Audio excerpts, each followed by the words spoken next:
성령 안에서 깨닫게 하시며 인도하시는 은총을 감사드립니다.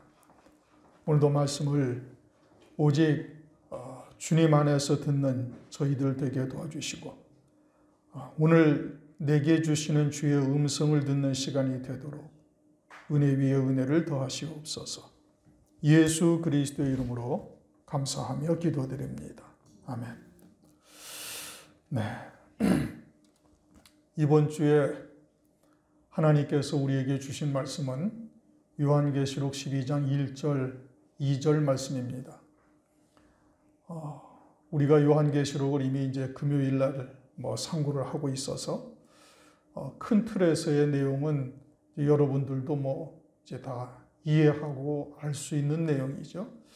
그런데 우리가 그 부분에 대해서 조금 깊이 상고해야 할 필요가 있겠다.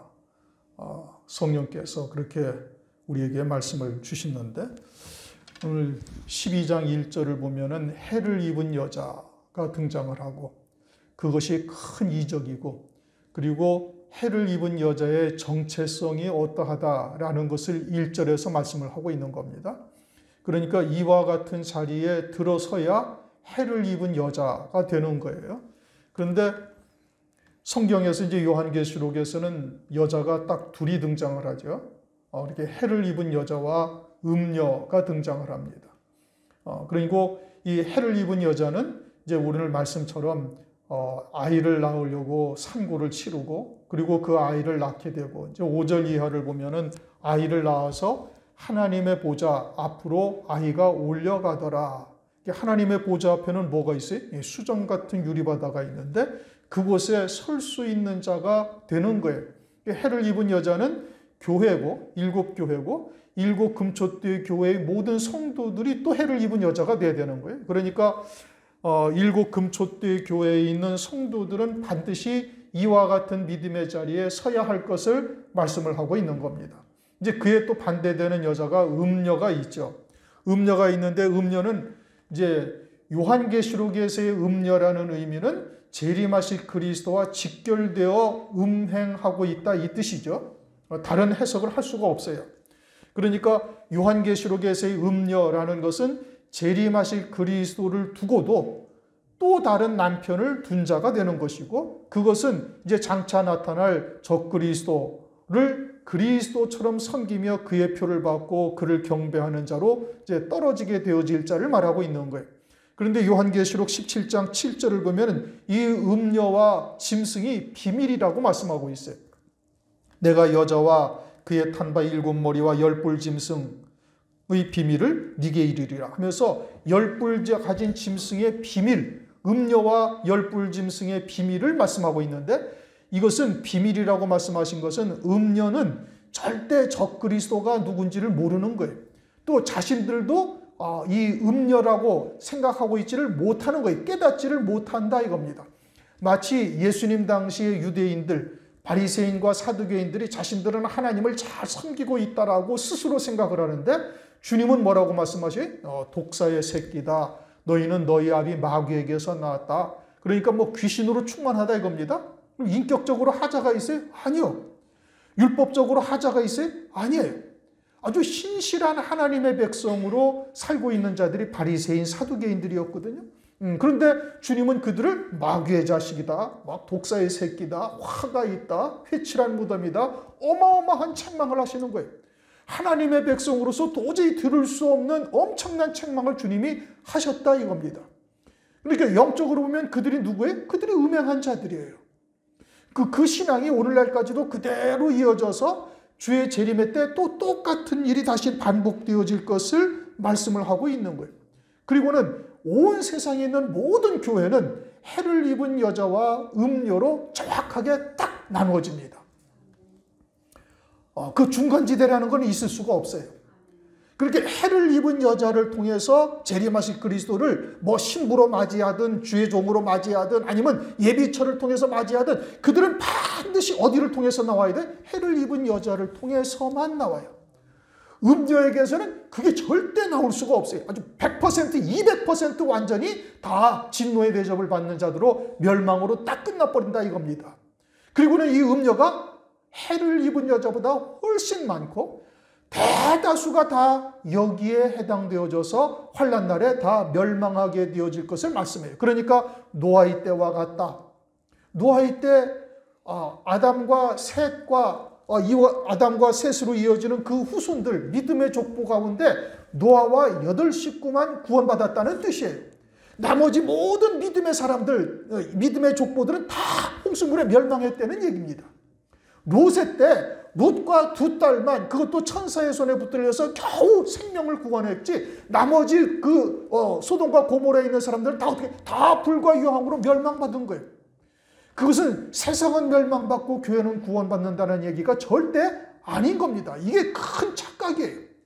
성경을 봐도 너무 사람 중심, 인본주의적 신앙관이 팽배해서 전혀 환난에 대해서 대비하지 않는 거예요. 오늘날 시대의 표적을 보는 교회들이 과연 몇 개나 되고 있을까?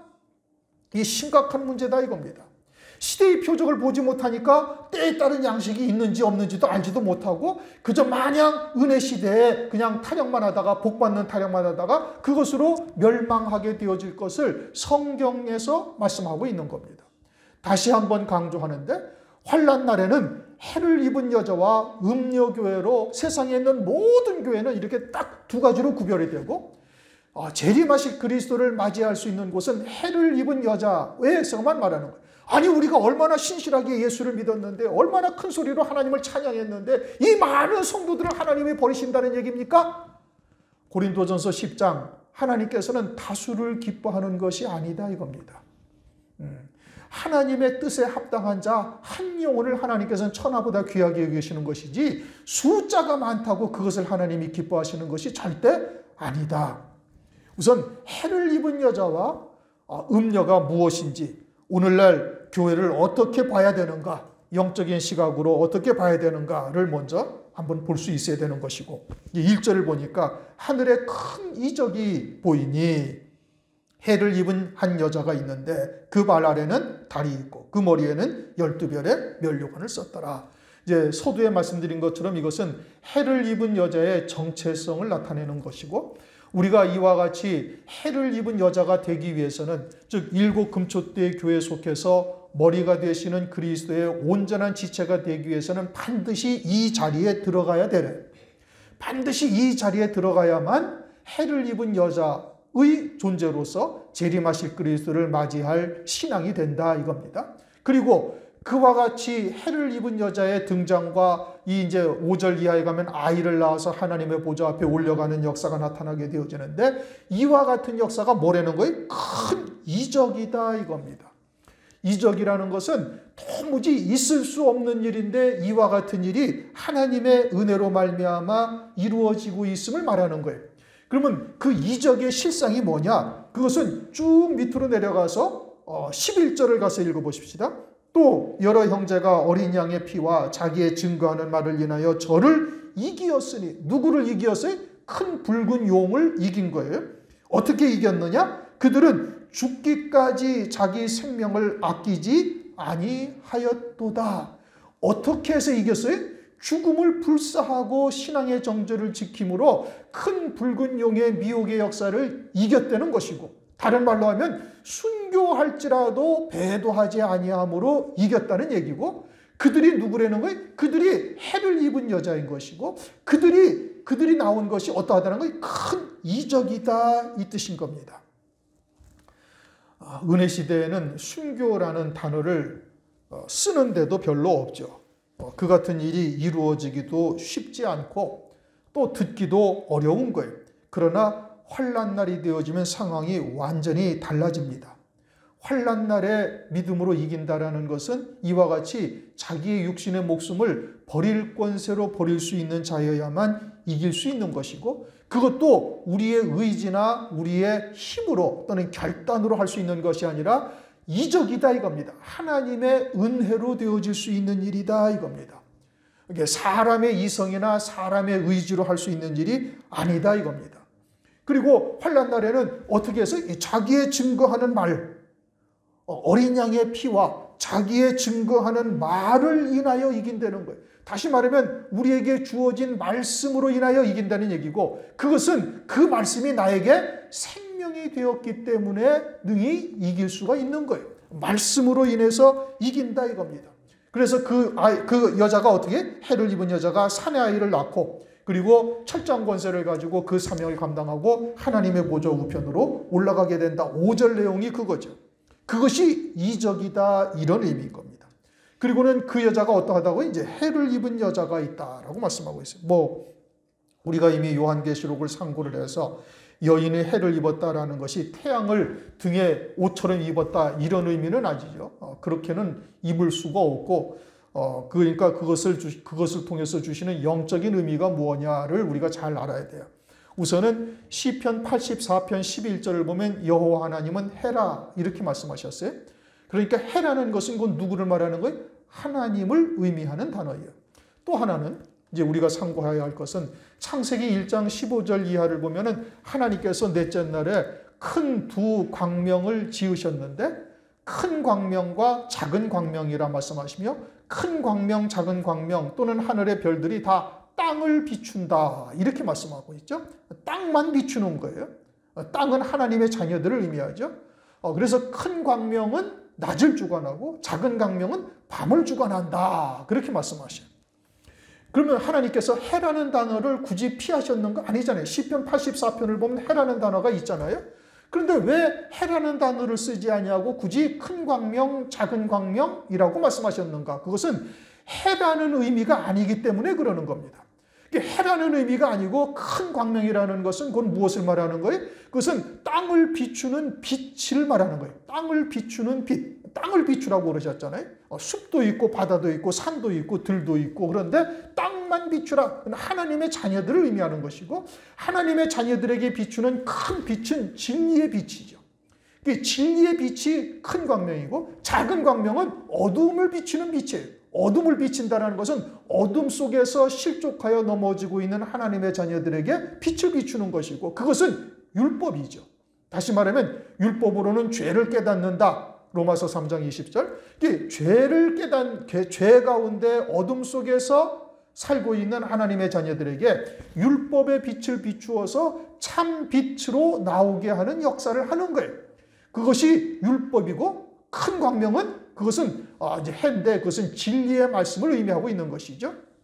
그러면 이 마지막 때의 진리의 말씀은 뭐예요?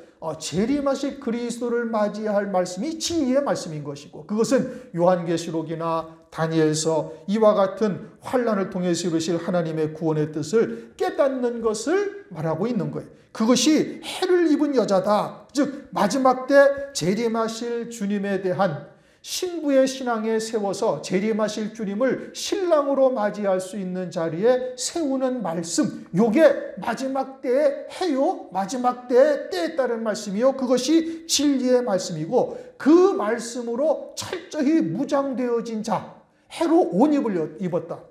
우리가 그리스도를 믿는 걸 그리스도로 옷 입었다라고 말씀하고 있잖아요. 그리스도로 옷 입었다? 그것은 그리스도로 하나가 되어진 것이고, 그 말씀으로 하나가 되어졌음을 말하는 거예요. 많은 곳에서 이제 이 해를 입은 여자가 나사렛에 있는 마리아다.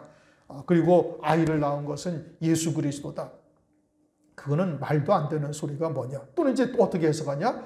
해를 입은 여자는 구약이고, 그리고 아이를 낳았다라는 것은 신약이다. 이렇게 이야기를 하는데, 지금 요한계시록은 1장에서 무엇을 말씀하고 있어요? 예수 그리스도의 계시고, 예수 그리스도께서 다시 이 땅에 오신다는 말씀이 요한계시록의 말씀이에요.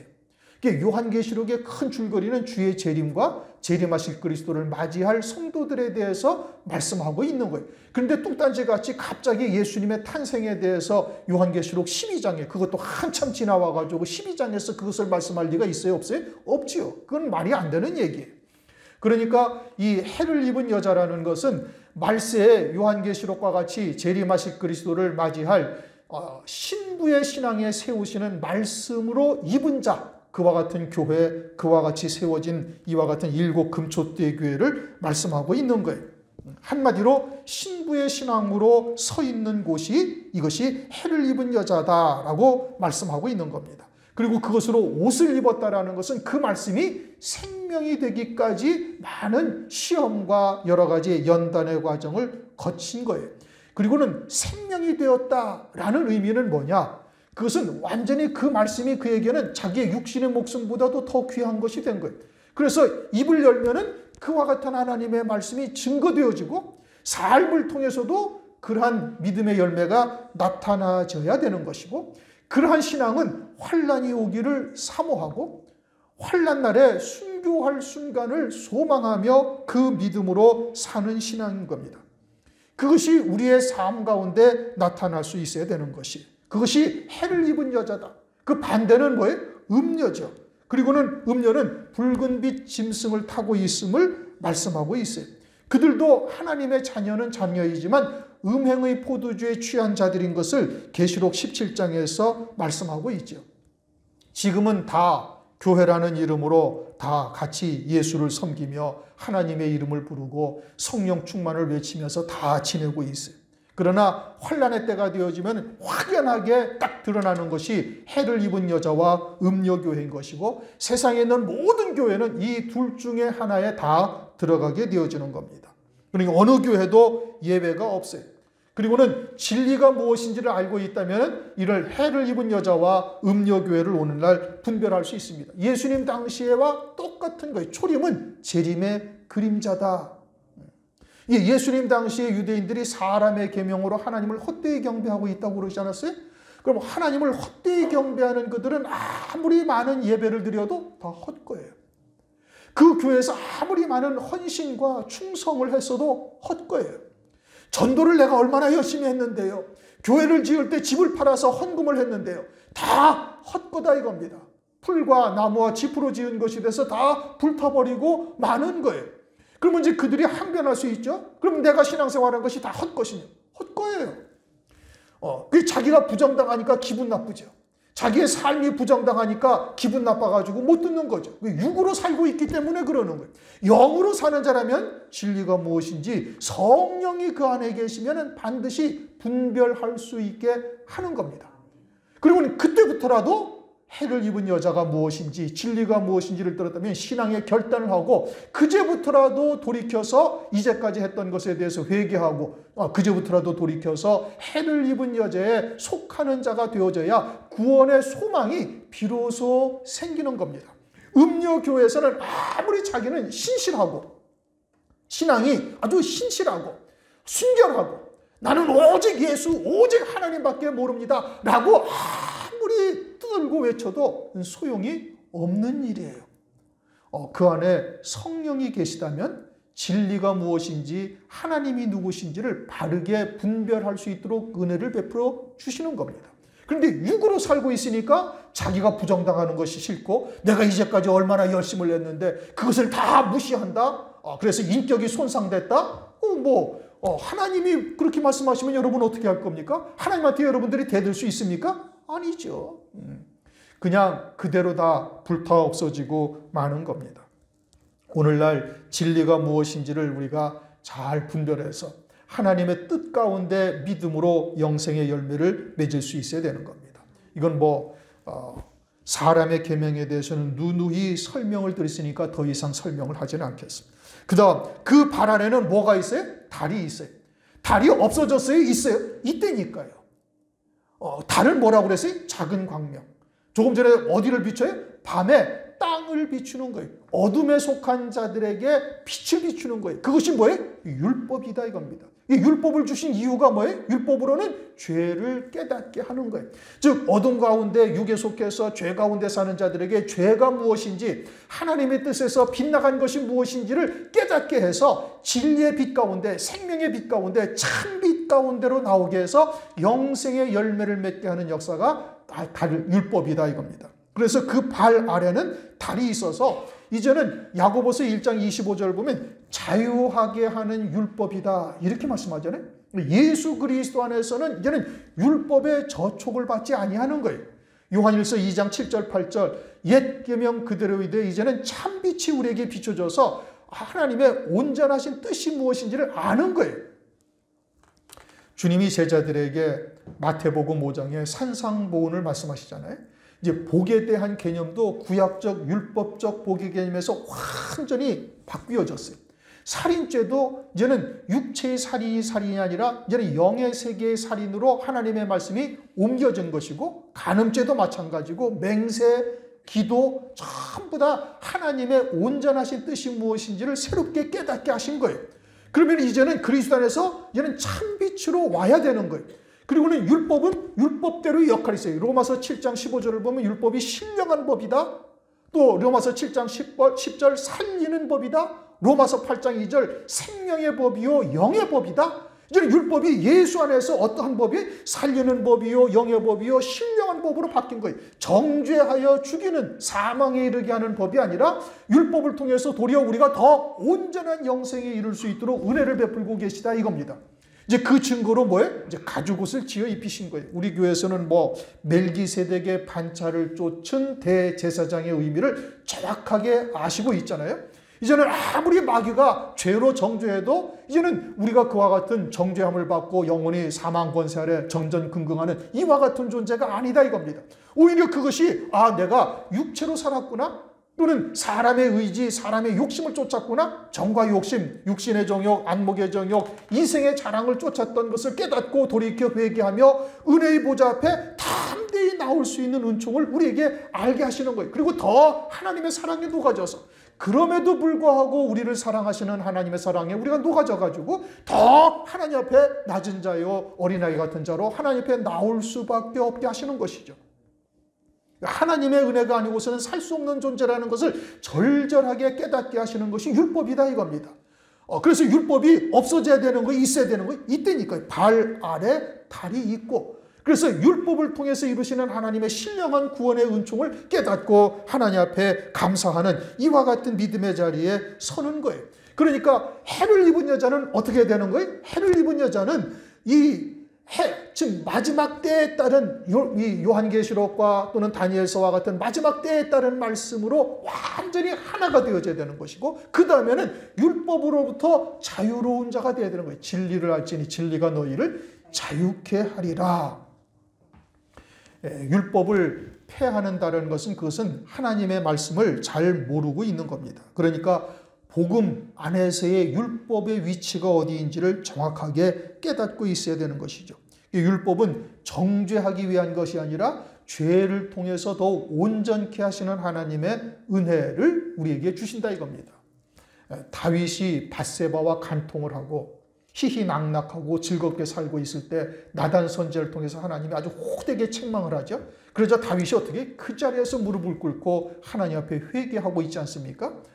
사실은 사울보다 인간적인 면으로 보면 다윗이 더 악한 자인데, 하나님께서는 그를 이미 창세전부터 택하신 자라서 그를 통해서 하나님의 뜻을 이루기 위하여 그가 하나님의 뜻에 어떠한 순종을 하고 있는가를 우리에게 보여주시는 것이고, 우리도 그와 같은 믿음의 자리에 서야 될 것을 말씀하고 있는 겁니다.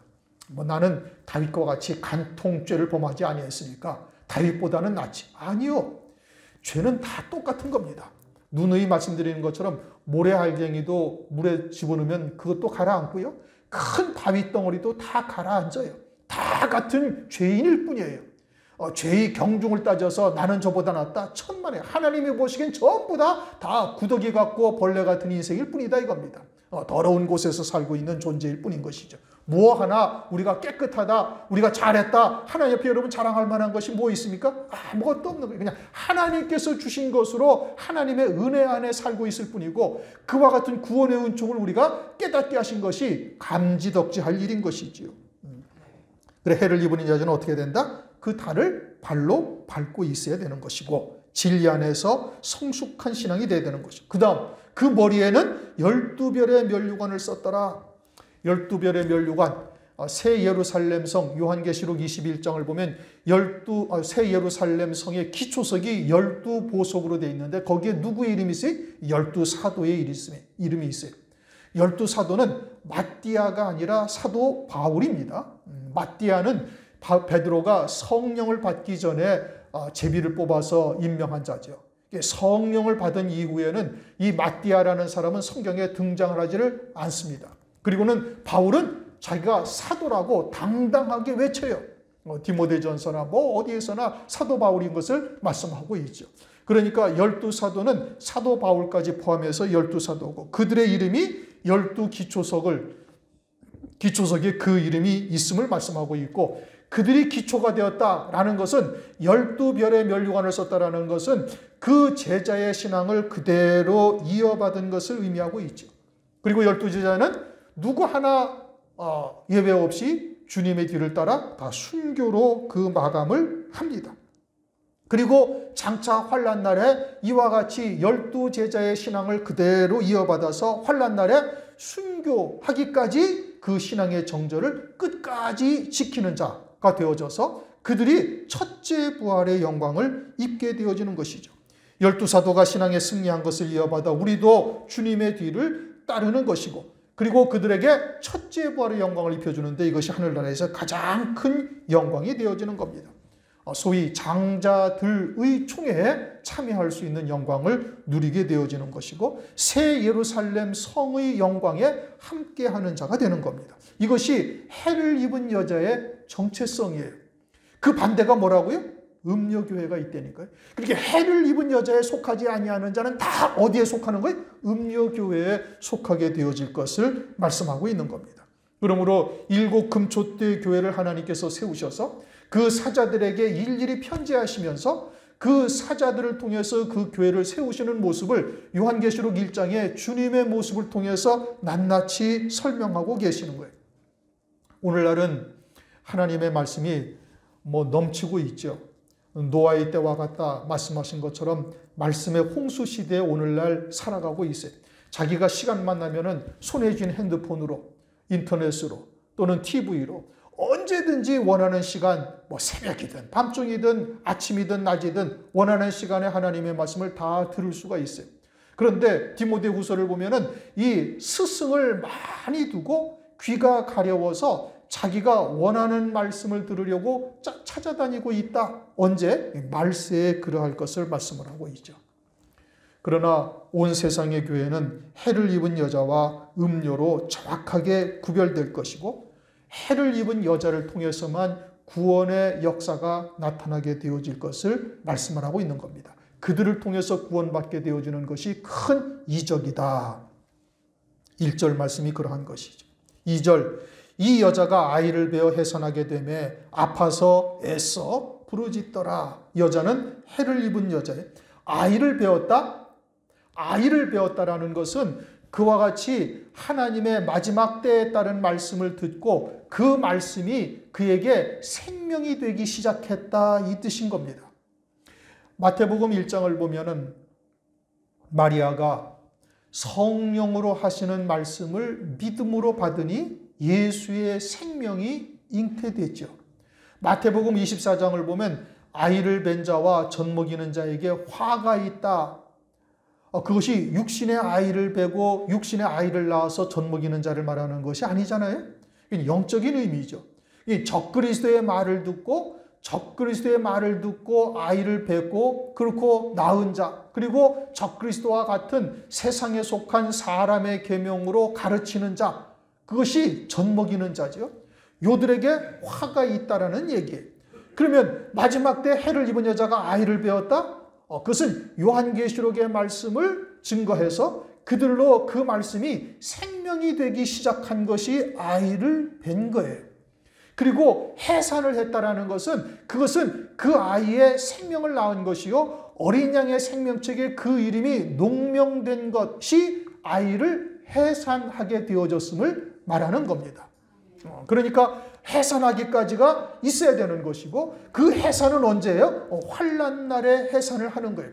14만 4천의 종들이 금초대 교회를 통해서 등장할 것이고 환난날에 순교할 성도들 한때 두때 반때에 순교할 성도들이 금초대 교회를 통해서 해를 입은 여자를 통해서 해산하게 되어지는 거예요. 그러니까 그때까지 해산하기까지 있어야 되는 거예요. 룻기서에도 보면은 룻이 보아스와 같이 잠자리를 드는데 언제까지 있어요? 아침이 다가오기까지 동이 트기까지 그 자리에 함께 있다가 떠나죠.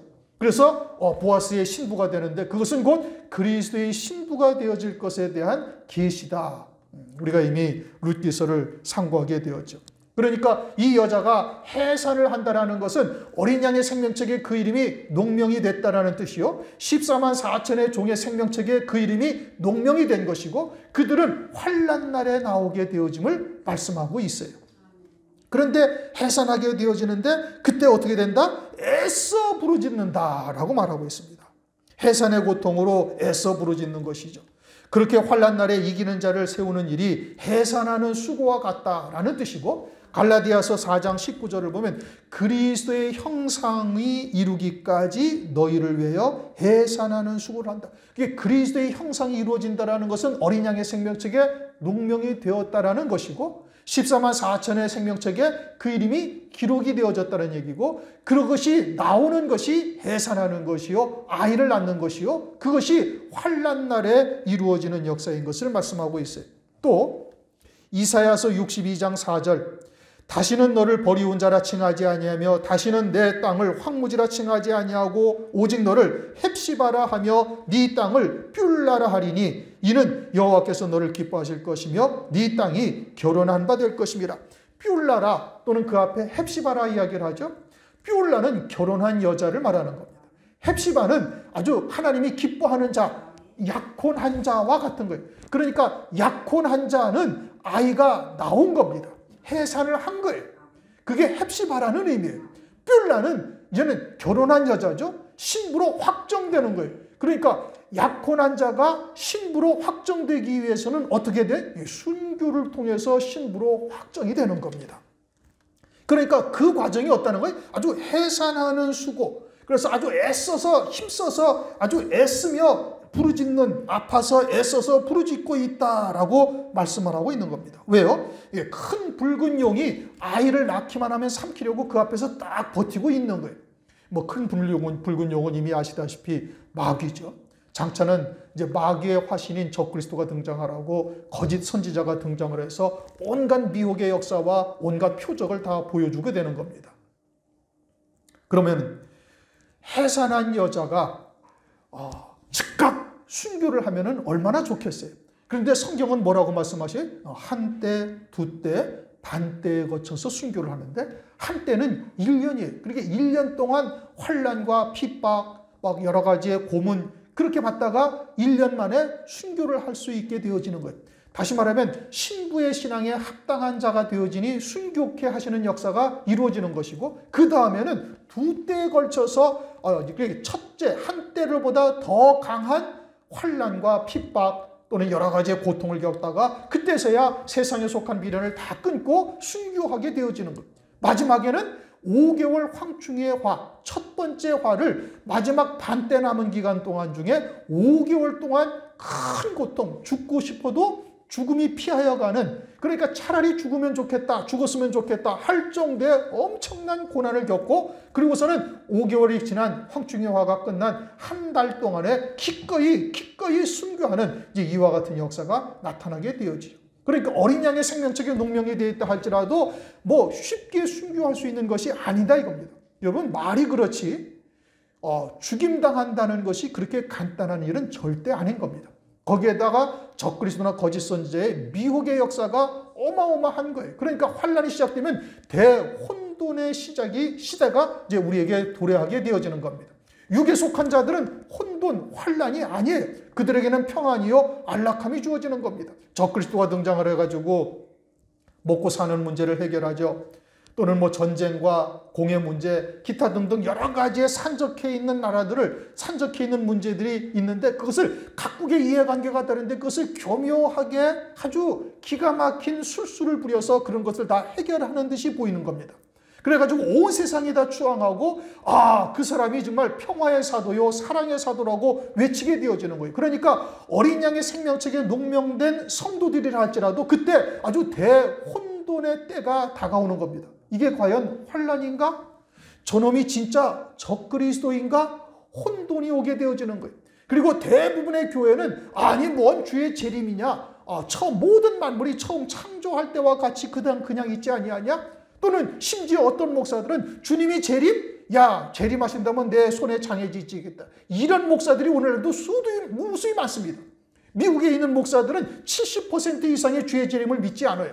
이미 말씀드린 것처럼 그들은 예수님이 2000년 전에 십자가에서 피 흘려 죽은 것도 중요하지 아니하고 주의 재림도 중요한 것이 아니고 그분이 하신 말씀을 우리가 잘 듣고 순종하며 이 땅에서 아주 지혜롭게 그리고 훌륭한 인격을 가지고 살아가는 것이 이게 중요한 것이 아니냐? 행복한 가정을 이루고 자녀들을 사랑하고 바른 길로 인도하고 또 직장에서도 사회에서도 존경받는 사람이 되고 훌륭한 인품을 가진 것이 그것이 주님의 뒤를 따르는 것이 아니냐? 선을 베풀고 불쌍한 사람을 도와주고 하는 것이 그리스도의 향기를 내는 것이 아니냐 하면서 전부 다 인본적 사상으로 바뀌어지고 있다 이겁니다. 우리나라는 어떠한가? 마찬가지예요. 우리나라도 그러한 거예요. 그러므로 그분이 재림하실 그리스도인지 재림하실 그리스도가 있는지 아니면은 적그리스도가 그놈이 진짜 짐승인지 이 부분에 대해서 의혹을 갖게 되는 거예요. 요한복음 10장 24절 유대인들이 애워싸고 그랬다 당신이 언제까지나 우리의 마음을 의혹해 하려나이까 그리스도여든 밝히 말하시오 하니 예수께서 대답하시되 내가 너희에게 말하였을 때 믿지 아니하는도다. 내가 내 아버지의 이름으로 행하는 일들이 나를 증거하는 것이오늘 너희가 내 양이 아니므로 믿지 아니하는도다. 유대인들이 혼돈의 시기에 딱 빠진 겁니다. 예수님이 오셔가지고 그분이 사람으로서는 할 수 없는 표적을 보이시고 하나님의 말씀을 해석을 해서 유대인들에게 들려주는데 이제까지 듣지 못한 하나님의 말씀을 증거하니까 그 말씀에 아주 권세가 있고 힘이 있고 이분이 진짜 그리스도가 아닌가 하면서 의아심을 갖고 있는 거예요. 그런데 대제사장이나 서기관이나 대부분의 유대인들은 영접지 아니하고 있어요. 그러니까 많은 유대인들이 혼돈이 온 겁니다. 당신이 진짜 그리스도이십니까? 그리스도라면 밝히 말하시오. 주님이 수도 없이 얘기를 하셨어요. 표적도 보여주셨어요. 그런데 유대인들이 믿어요? 안 믿어요? 안 믿는단 말이에요. 이와 같은 상황이 이제 뒤집어져서 과연 저놈이 적그리스도인가? 이게 진짜 마지막 때가 맞는가? 과연 진짜 이것이 짐승표인가? 과연 주님이 재림하실 것인가? 이 어린 양의 생명책에 농명된 자들도 이와 같이 큰 혼돈의 때가 그때가 된다 이겁니다. 그리고 세상은 어때요? 세상은 전부 다 아주 말초적인 것을 자극해서 육신적으로 아주 희락을 즐길 수 있도록 세상은 자꾸 변화되어져 가는 거예요. 그러니 어린 양의 생명책에 농명이 되고 주를 위해서 내가 내 목숨을 버리리라까지 결단했던 사람들도 자신도 알지 못하는 사이에 점진적으로 육신에 속한 것으로 한 걸음 한 걸음 내딛게 되어지는 겁니다. 그래서 결국은 한 때, 두 때, 반 때라는 이 시간적인 차이를 두고 하나님께서 환난의 강도를 더해 가시면서 순교할 수 있도록 우리에게 은혜를 베풀어 주시는 거예요. 그게 이적이라니까요. 하나님의 은혜라 이겁니다. 그러니 그때 가서 우리가 당황하고 이와 같이 혼돈 속에 빠지게 되어지게 되면 이 순교도 힘들어지는 거예요. 그러니 일생을 우리가 이 땅에 살면서 강남의 똘똘한 한 채를 위해서 온 생애를 바친 사람들이 그거를 여러분 포기할 수 있겠습니까? 이와 같은 상황에서 기꺼이 짐승한테 그걸 그냥 내어주고 짐승표를 받지 아니하고 딱 포기를 해버리고 그리고 고난에 유리방황하는 길을 걸어갈 수가 있겠느냐 이겁니다. 자기의 모든 삶을 거기에 다 바쳤는데 예수 믿으면서도 그런 사람들이 그것을 포기하고 이 신앙의 정절을 지키며 나갈 수가 있겠어요? 절대 못하는 겁니다. 왜 땅에서 우리가 끊어져야 하는지, 왜 하나님의 말씀을 통해서 철저히 오직 하늘 소망 가운데 믿음으로 살아야 하는지 이 은혜 시대에 그와 같은 신앙의 결단을 하지 아니하면 환난 날에 도저히 짐승표의 유혹에서 벗어날 수가 없게 되어지는 것이죠. 우리가 새벽에 시편 119편을 거의 한 달에 걸쳐서 상고를 했어요. 이 시편 119편이 시편 중에서 가장 긴 시편이죠. 176절까지 있습니다. 일반적으로 대부분의 시편은 마지막 절에 가면 소망의 말씀 또는 믿음의 결단을 하게 하고 또 하늘 소망 가운데 믿음으로 승리하는 내용들을 대부분의 모든 시편이 다 담고 있어요.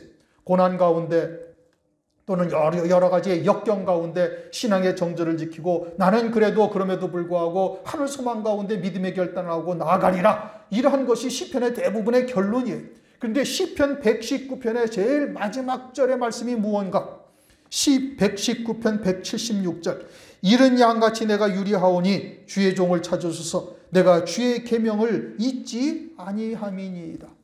마지막 결론이 이른 양같이 내가 유리하고 있다라고 고백을 하면서 주님이 나를 찾으셔서 나를 도와주소서. 내가 주의 말씀을 잊지 아니하고 주의 말씀을 기억하고 그 말씀을 믿는 믿음으로 살고 있는데 지금 내 발걸음이 유리하는 양과 같다 이겁니다.